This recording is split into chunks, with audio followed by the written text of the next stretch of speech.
If you're familiar with taking screenshots on an iPhone, you'll find that the same applies here.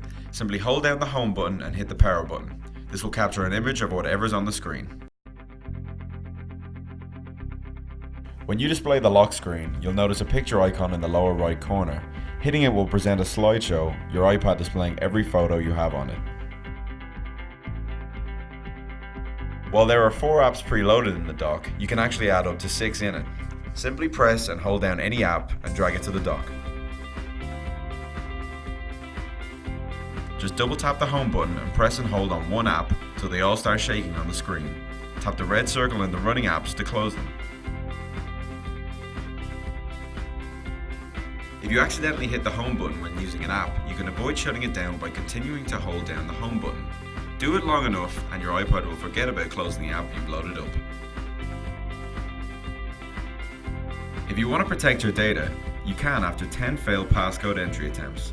In settings in general, go to passcode lock and check erase data. Sometimes you want to work without any distractions, and the side switch does just that. If you go into Settings, General, you can set the switch to lock in either portrait or landscape mode.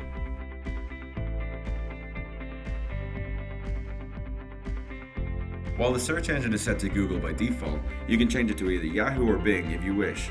In Settings, go to Safari and then Search Engine.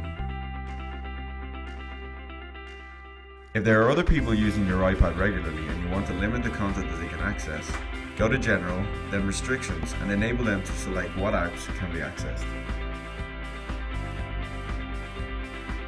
If a numerical password isn't strong enough, you can make it more complex.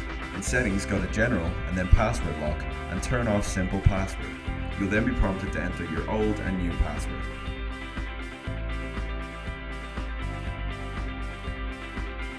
If you write certain phrases regularly, you can create custom shortcuts to save time. In Settings, go to General, then Keyboard, and then Add New Shortcut. Here you can create your own shortcut phrases.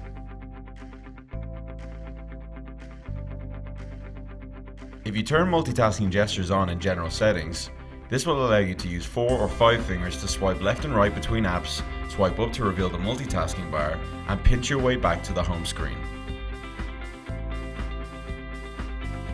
If you want the search function in your iPad to be faster and more focused, you can set it so that only specific apps or details appear.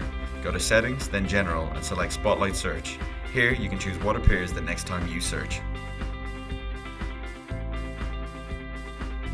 In Google Maps, you may have noticed a dog-eared page icon on the lower right corner. Press it and it turns the traffic overlay on. You'll be able to see how quickly traffic is moving, green meaning it's going at a regular speed, and orange and red showing if it's going slower than expected. If you come across a word you don't understand, select it by touching and holding it, then tap Define or Dictionary.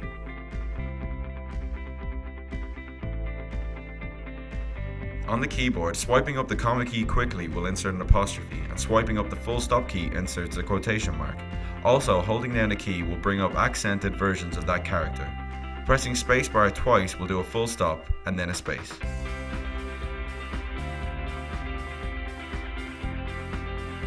Instead of going into the iPad's music player, you can immediately access it by double tapping the home button and swiping it to the right. You'll find a mini music player where you can play the current track, as well as adjusting the volume and screen brightness.